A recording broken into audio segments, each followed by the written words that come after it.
tahun ini berbicara tentang bagaimana kita menjadi influence.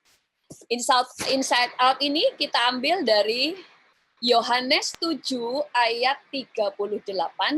Firman Tuhan berkata, barang siapa percaya kepadaku, seperti yang dikatakan oleh kitab suci, dari dalam hatinya akan mengalir aliran-aliran air hidup. Sekali lagi di sini dikatakan barang siapa percaya kepadaku, seperti yang dikatakan oleh kitab suci, dari dalam dirinya akan mengalir aliran-aliran air hidup.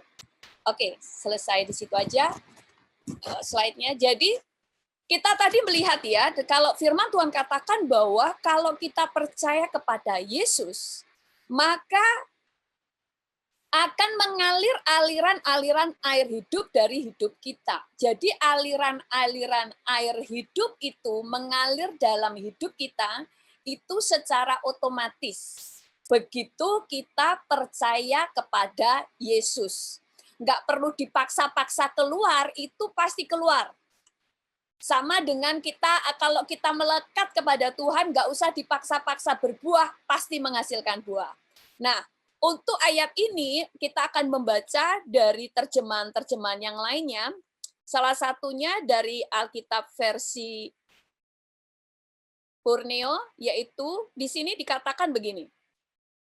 Bagaimana tersurat dalam kitab suci, ini terjemahan Malaysia ternyata. Sebentar ya. Bagaimana tersurat di dalam kitab suci, sesiapa yang percaya kepadaku, dalam hatinya akan terpancar mata air yang memberi hidup. Kemudian di terjemahan Amplified Bible dikatakan dia yang percaya kepadaku, yang menaati, percaya dan mengandalkan aku, seperti yang dikatakan kitab suci, dari keberadaannya yang terdalam akan terus, dikatakan terus, mengalir sungai-sungai air kehidupan. Jadi di sini tadi dikatakan begini, tadi kalau terjemahan bahasa Indonesia, itu dikatakan itu mengalirkan aliran air hidup, maaf. Terus kemudian kalau di terjemahan lain dikatakan memancar. Lah kalau memancar itu memancar itu seperti kalau kita punya minuman bersoda, itu kan kalau dibuka itu kan langsung, kalau bahasa Jawanya muncrat ya, memancar. Sehingga aliran itu nggak cuma mengalir itu dengan lembut, kalem, tapi benar-benar itu muncrat, saudara. Itu benar-benar memancar. Nah, itu akan mengena kepada semua orang di sekitar kita. Makanya kalau kita buka soda itu kadang-kadang kita hati-hati karena kalau enggak kita kena basah.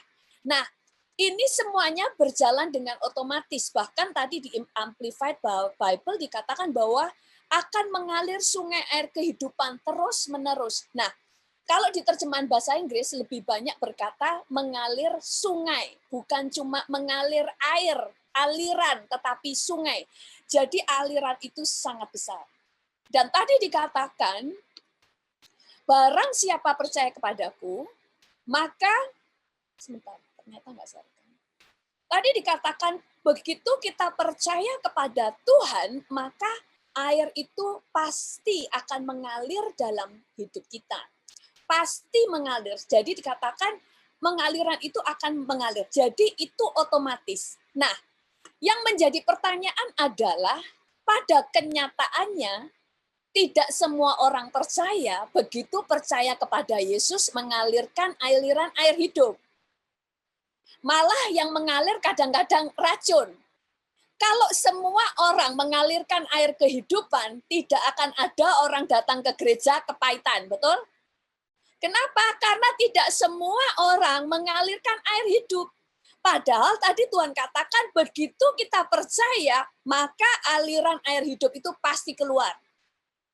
Jadi apa yang salah? Apakah janji Tuhan ini salah atau tidak digenapi? Bukan. Kalau Tuhan katakan kita percaya, pasti mengalir air hidup. Tapi pada kenyataan yang keluar, berarti ada yang salah dengan kita. Berarti ada yang menyumbat, sehingga aliran air itu nggak bisa mengalir. Itu sebabnya sebagai orang percaya, Kenapa sih Tuhan itu selalu berkata bahwa jagalah hatimu? Maksudnya gini, kita itu selalu segala sesuatu, kalau ada yang Tuhan katakan itu tidak terjadi, itu mulai cek yang ada di hati. Apa yang salah? Karena nggak mungkin bagian di pihak Tuhan yang salah, pasti ada yang salah di pihak kita yang kita tidak tahu. Makanya kalau sampai kita nggak bisa ngalirkan aliran kehidupan, berarti ada yang salah, berarti ada sumbatnya. Sama dengan firman Tuhan katakan bahwa jadilah terang. Tuhan itu tidak akan memerintahkan kita berbuat sesuatu tanpa Tuhan memberi kita kemampuan untuk melakukannya. Tuhan itu tidak akan pernah memerintahkan saudara menjadi terang kalau saudara bukan terang. Makanya firman Tuhan katakan engkau adalah terang dunia, berarti saudara itu matahari. Saudara itu tidak dipanggil cuma menerangi orang di sekitar, tapi dunia. Jadi dampak saudara sangat besar. Tetapi kalau dampaknya kepada orang di sekitar kita aja, di rumah kita aja kita nggak punya dampak, nggak bisa menjadi terang, ada yang salah. Berarti terangnya itu tertutup. Ada yang nutupin. Makanya Tuhan itu selalu di dalam kehidupan orang percaya. Tuhan fokus Tuhan pertama bukan memerintahkan kita bagaimana berbuah, tetapi bagaimana kita hidup dalam pertobatan karena Tuhan mau merombak hidup kita. Tuhan setiap kali dalam hidup kita, makanya begitu orang percaya Yesus, dia akan mengalami kok saya begitu ikut Yesus kok banyak masalah. Kenapa? Karena ada yang Tuhan rombak dari dalam, supaya semua sumbat-sumbat yang ada dalam diri kita itu dicabut. Semua yang menutupi dicabut. Supaya apa? Supaya kita ini benar-benar terang kita terlihat, air kita mengalir. Mengalir itu nggak usah didoain, mengalir sendiri. Yang penting hukumnya jelas, yaitu nggak ada yang menyumbat. Sama kalau saya dengan punya air ini, saya nggak usah mendoakan kenceng-kenceng supaya air ini mengalir. Saya hanya butuh hikmat. Kenapa kok ini nggak bisa ngalir? Ya berarti tutupnya saya buka. Atau kalau saya maunya mengalir ke segala arah, oke, saya lobangi semua. Pakai hikmat. Makanya saya sering menyampaikan, iman dan hikmat itu kebutuhan kita sebagai orang hidup. Iman dan hikmat sama besarnya. Nggak cuma modal iman. Iman, makanya Tuhan itu ngajar tentang iman dan ngajar dengan hikmat, itu sama banyaknya di Alkitab. Oke, nah, kemudian tadi dikatakan bahwa akan banyak hal-hal yang menjumbat di dalam kehidupan kita, makanya Tuhan itu akan menghancurkan setiap penyumbat-penyumbatnya. Nah, apa yang akan Tuhan lakukan lebih dahulu? Pertama, pada waktu kita percaya kepada Yesus, Yesus berkata kita akan menjadi ciptaan yang baru. Kita baca di dalam 2 Korintus 5 ayat 17 di sini dikatakan, jadi siapa yang ada di dalam Kristus, ia adalah ciptaan yang baru. Yang lama sudah berlalu, sesungguhnya yang baru sudah datang. Jadi Tuhan awal pada waktu kita datang kepada Tuhan, yang Tuhan lakukan merestorasi kita. Kita menjadi buat Tuhan mengalami kelahiran baru. Makanya dikatakan kita menjadi ciptaan baru. Bagaimana sih menjadi ciptaan baru? Sebenarnya kita ini dari awal penciptaan di Eden, kita itu diciptakan firman Tuhan berkata, sungguh amat baik. Dan Tuhan juga menciptakan kita segambar dengan Allah, menurut gambar dan rupa Allah. Makanya kalau Tuhan katakan, kamu harus memakai pikiran dan perasaan yang terdapat pada Yesus. Itu kita nggak bisa gini. Sulit sekali ya, saudara, kalau Tuhan perintahkan ini kepada monyet, itu susah. Tapi karena saudara diciptakan segambar dan serupa dengan Tuhan, maka saudara itu mampu melakukannya. Nah, itu yang kita ini, makanya Tuhan itu mau kita itu tahu dulu siapa diri kita. Nah, kemudian terus kalau dikatakan kita ini serupa dan segambar dengan Allah. Tapi waktu manusia jatuh di dalam dosa, maka ada yang rusak di dalam hidup manusia. Itu sebabnya waktu Tuhan menciptakan kita kembali menjadi ciptaan baru, kita ini diciptakan menurut ciptaan yang Tuhan rancangkan mula-mula siapa diri kita. Makanya Tuhan itu kalau panggil saudara, itu selalu Tuhan memanggil sesuai dengan rancangan Tuhan yang Tuhan ciptakan pada saudara. Contoh pada waktu Tuhan memanggil Gideon, Tuhan panggil begini. Hai pahlawan yang gagah berani. Kita buka di dalam Hakim-Hakim 6 ayat 12. Di sini dikatakan, malaikat Tuhan menampakkan diri kepadanya, yaitu Gideon, dan berfirman kepadanya, demikian, Tuhan menyertai engkau, ya pahlawan yang gagah berani. Kenapa demikian? Karena Tuhan mau dia tahu dulu siapa dirinya. Kalau kita tahu siapa diri kita, waktu kita menerima pengurapan, maka kita bisa mengerjakan pengurapan itu. Tapi kalau saudara tidak tahu diri saudara, waktu dikasih pengurapan pun saudara nggak akan kemana-mana. Makanya yang Tuhan restorasi itu adalah manusia yang lama diubah dulu menjadi manusia yang baru, itu di roh. Diri kita ini diciptakan ulang menjadi manusia yang Tuhan ciptakan mula-mula, yaitu sungguh amat baik. Kemudian, itu sebabnya pada waktu Tuhan menciptakan kita ulang, kita ini adalah di roh itu adalah kita menjadi ciptaan, yaitu menjadi emas. Kenapa saya bisa katakan emas? Firman Tuhan katakan bahwa engkau akan dipanaskan dan dimurnikan supaya emasmu itu menjadi nampak, betul? Nah, kenapa kok kita itu dimurnikan? Saudara, pasir atau tanah dipanasin dengan beribu-ribu panasnya, derajat Celciusnya sangat panas sekalipun, dia tetap tidak akan memunculkan emas. Tapi karena saudara emas itu dipanaskan, bukan supaya saudara jadi emas, tapi supaya yang menutupi emas itu semuanya mengelupas, semuanya luntur, semuanya pergi. Hidup kita juga itu. Makanya kenapa fokus Tuhan di dalam hidup kita itu merestorasi yang di dalam untuk mencabut semua yang menutupi emas saudara, yang menutupi matahari saudara, yang menutupi siapa sebenarnya saudara. Makanya Alkitab juga berkata bahwa kita ini harus menjadi berkat.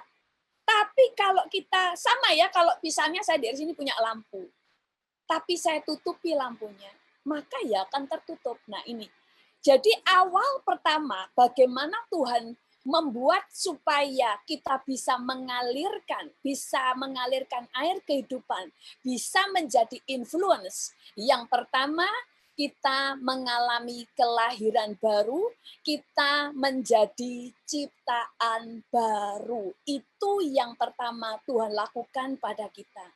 Kita ini beda dengan orang-orang di luar Yesus. Orang di luar Yesus selalu dituntut melakukan ABC. Tapi kalau kita sebelum Tuhan menuntut untuk kita melakukan ABC, Tuhan memberi kita kemampuan lebih dahulu. Nah, setelah kita itu kemudian menjadi ciptaan yang baru, Tuhan itu memanggil kita dengan nama kita sesuai dengan apa yang Tuhan rancangkan dalam hidup kita, sama.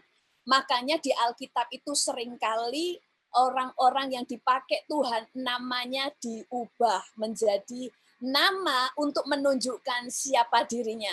Yakub menjadi Israel sehingga dia bukan lagi tahu. Yakub artinya penipu sehingga dia selalu mikir saya ini penipu. Tapi Tuhan ubah dia dan dia menjadi Israel. Saya tadi pagi memberikan kesaksian tentang ada seorang wanita ya, dia bersaksi, dia belum menikah karena dia benci semua laki-laki di dunia, model apapun, dia mau keriting, mau keriput, dia nggak suka semua pria yang ada di dunia. Kenapa? Karena sejak kecil dia melihat ibunya itu selalu dianiaya bapaknya, termasuk dia.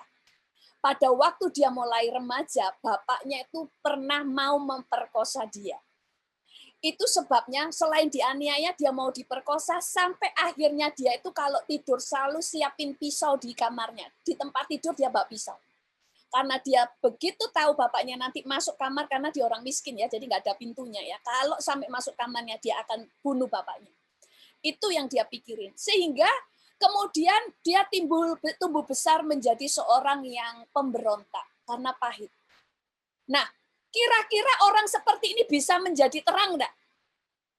Gak mungkin bisa. Apakah orang ini bisa menghasilkan buah? Gak mungkin bisa. Karena ada yang gak beres. Nah, kemudian kalau di sekolah, kalau bertengkar sama temennya, dia itu suka memukul temannya, harus sampai berdarah. Itu dia suka, puasnya begitu. Dia lempar orang itu dengan batu, dia lempar itu dengan kursi. Itu cewek itu seperti itu. Baik cowok, baik cewek itu dilawan sama dia.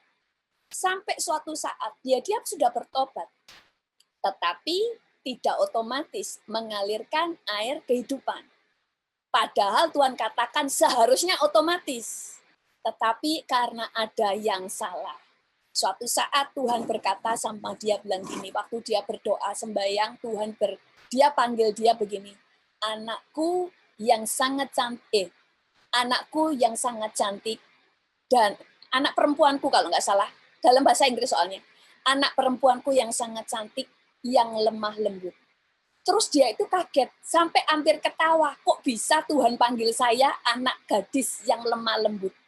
Oh, Tuhan ngomongnya anak gadisku, ya saya baru ingat. Terus Tuhan dia bilang gini, saya ini kan liar.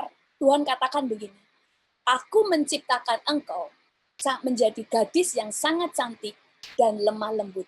Kamu bukan yang ini, kamu bukan anak yang kasar, kamu bukan orang yang pemberontak, kamu bukan orang yang jahat, tapi kamu adalah anak yang lemah lembut dan manis.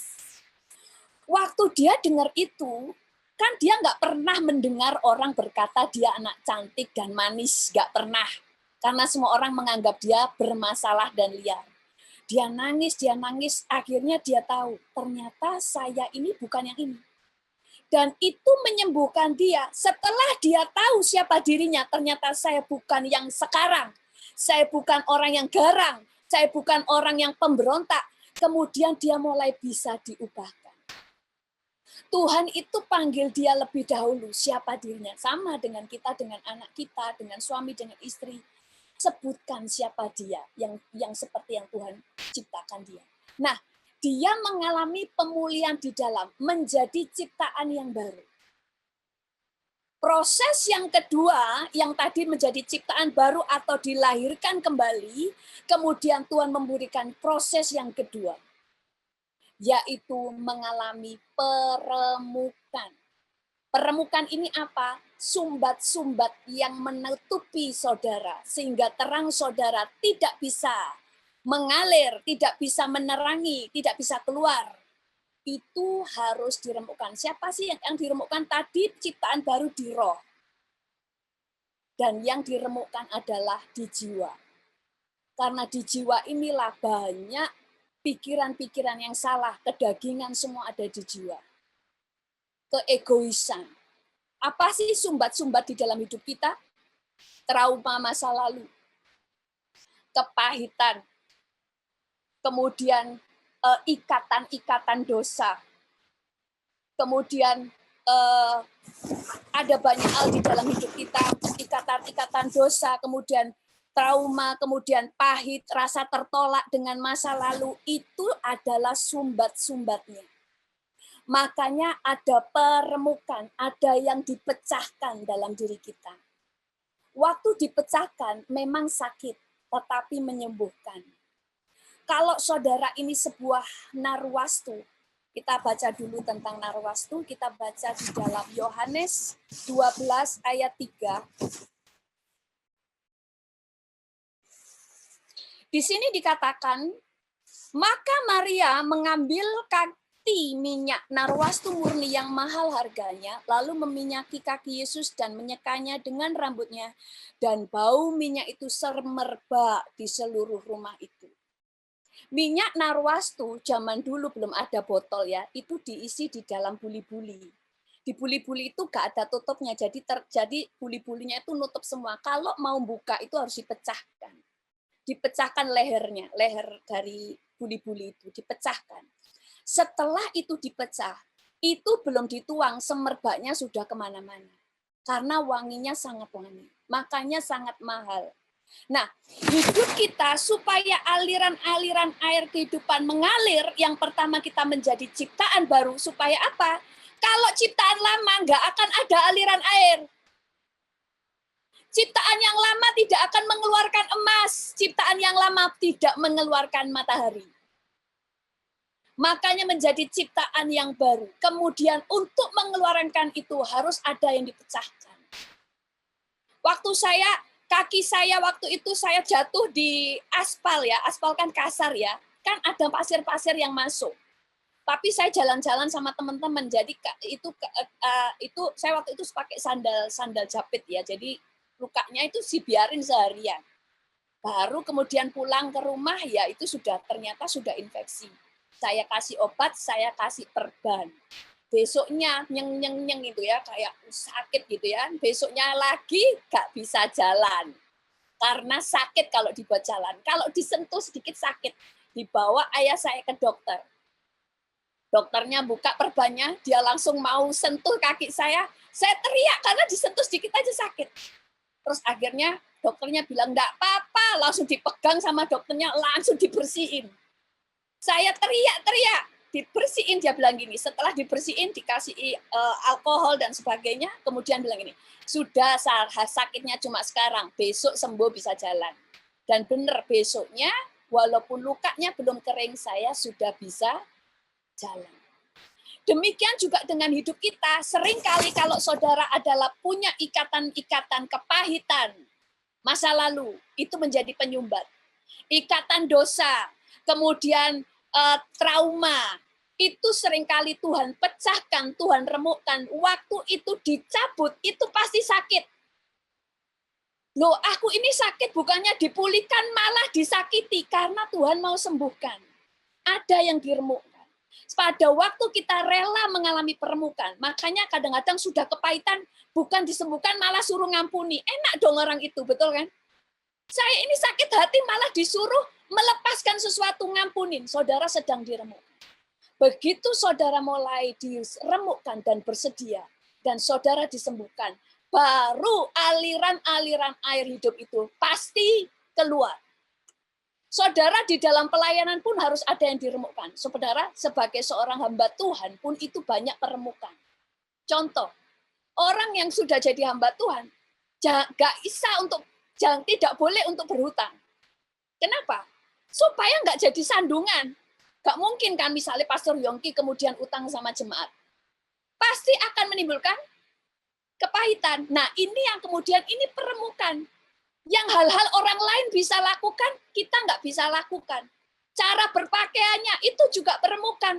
Orang lain bisa berpakaian sembarangan, kita harus berpakaian menjaga pakaian kita dan sebagainya. Yang pelayanan WL, singer, mereka peremukan karena dia harus latihan, harus datang lebih awal. Itu peremukan untuk bisa jadi berkat. Hal yang sangat sepele. Tetapi begitu kita mengalami semakin banyak peremukan, maka semakin besar Tuhan bisa pakai hidup kita menjadi berkat bagi banyak orang. Karena semakin banyak yang dibongkar. Makanya yang dari dalam sini akhirnya bisa keluar. Itu sebabnya tadi pagi saya katakan, khotbah yang berkuasa bukan keluar dari sini, tapi dari sini. Karena peremukan, kalau dari sini, dari kepintaran, bisa keluar dari sekolah Alkitab, khotbahnya bisa bagus. Tapi khotbah yang berkuasa keluarnya dari roh, itu harus diremukkan. Dan sama dengan WL dan semuanya, harus keluar dari sini, maka ada kuasa yang mengalir. Nah, kemudian setelah kita mengalami peremukan, Tuhan itu baik. Meningkat kepada yang ketiga, yaitu Tuhan memperlengkapi kita, kita diperlengkapi untuk berbuat baik. Di dalam 2 Timotius 3 ayat 17 berkata, dengan demikian tiap-tiap manusia, bukan tiap-tiap manusia semua, tapi dikatakan tiap-tiap manusia kepunyaan Allah diperlengkapi untuk setiap perbuatan baik. Tuhan sekali lagi tidak pernah menuntut kita melakukan sesuatu yang kita tidak bisa lakukan. Makanya Tuhan kalau dikatakan sekali lagi tadi, kamu harus menjadi serupa dengan Kristus karena kamu diciptakan memang serupa dengan Kristus. Kalau dikatakan bahwa kamu harus dikatakan untuk berbuat benar karena kamu sudah diperlengkapi, tapi sebelum diperlengkapi, kita sudah dipulihkan di dalam. Lalu yang di jiwa mulai Tuhan mengalami permukaan. Itu sebabnya kenapa begitu kita menjadi orang percaya, ada banyak hal pencobaan yang datang.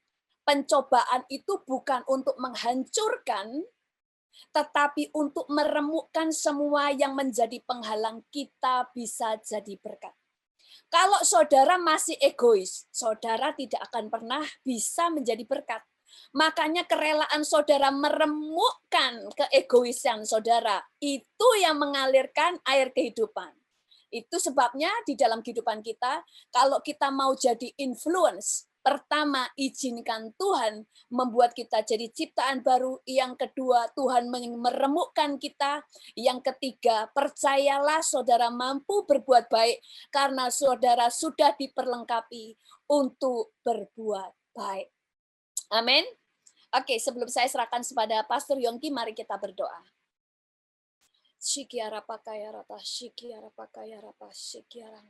Tuhan, kami bersyukur bahwa kami ini diciptakan sungguh amat baik.